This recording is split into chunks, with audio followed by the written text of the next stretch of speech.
आज नंदीशाला में जी एक मंदिर बना था पिछले साल, उसका स्थापना महोत्सव फर्स्ट मनाया जा रहा है, जो कि हमारी कोशिश है बड़ी धूमधाम से मनाया जाए।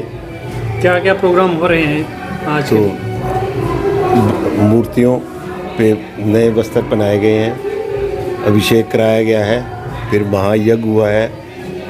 परीक्षित जी शर्मा जो शहर के माननीय पंडित पुरोहित हैं, उनके द्वारा ये सारा कार्यक्रम किया जा रहा है। हमारे एक बार आह्वान करने से वो हमारे यहाँ पधारे, उनका भी बहुत धन्यवाद, आपका भी बहुत धन्यवाद।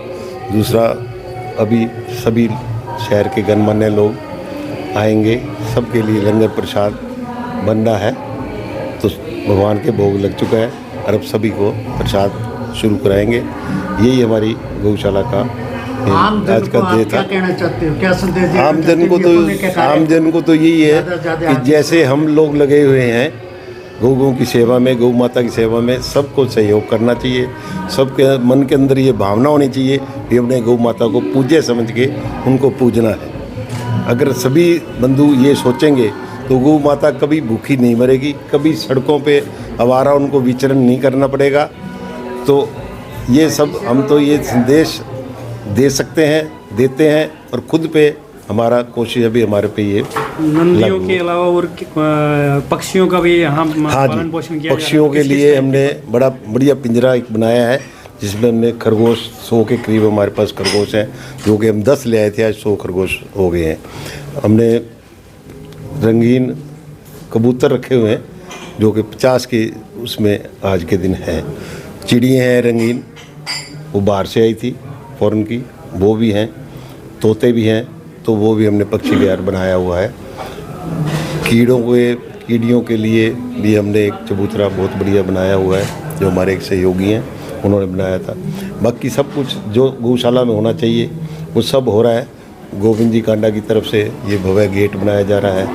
आगे शेड उनकी तरफ से करके उन्होंने जो कोशिश करी, उसी से चाहे म्यूनिसिपल कमेटी बना रही है, लेकिन उसमें मेन हाथ उनका ही है, जो वो ये खुद का सहयोग समझो, चाहे म्यूनिसिपलिटी का समझो। यहाँ पे जो भी कमियाँ थी आज के दिन तो पूरी होती नज़र आ रही हैं। बाकी फिर भी हम देखेंगे जो कोई कमी है, उनके लिए भी हमारे को ऑफर यही आई है कि भी आप बताओ और क्या काम करवाना है। तो आज केलनिया स्थित नंदीशाला के अंदर जो राधा कृष्ण मंदिर की स्थापना की गई थी, उसकी प्रथम वर्षगांठ के उपलक्ष्य के अंदर कथा कीर्तन और यज्ञ का आयोजन किया गया है।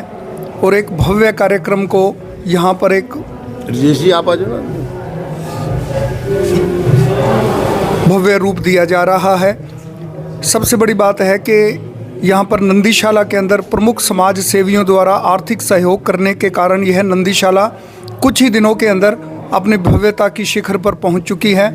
और कुछ ही दिनों के अंदर यहाँ पर भगवान श्री कृष्ण और गौ माता की प्रतिमा का अनावरण भी होगा, जबकि नंदीशाला के मुख्य गेट का जो निर्माण है वो प्रसिद्ध समाज सेवी भाई गोविंद कांडा द्वारा किया गया है।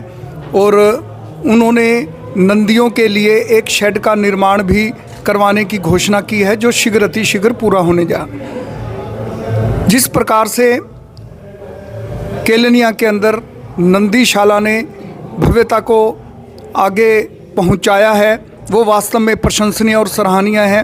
पवन बंसल जी की प्रधानगी के अंदर विभिन्न प्रकार के विकास कार्य यहाँ लगातार होते जा रहे हैं और वो अपने सभी सहयोगियों के साथ इस नंदीशाला को और भव्यता का रूप देने जा रहे हैं।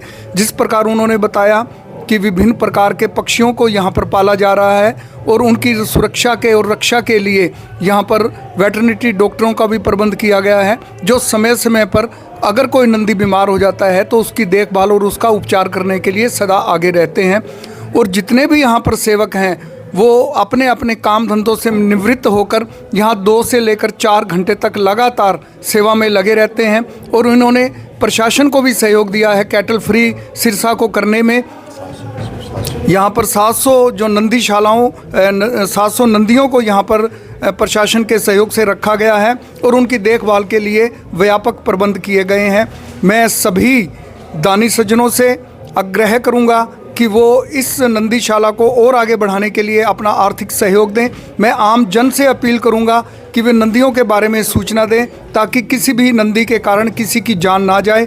जिस प्रकार केलनिया की नंदीशाला काम कर रही है वो वास्तव में देखने योग्य है और सभी सिरसावासियों से पुनः प्रार्थना करता हूं कि वो नंदीशाला में आएँ, यहाँ पर आकर सेवा करें और यहाँ के व्यवस्था को देखें और व्यवस्था को देखकर आर्थिक सहयोग देने का काम करें।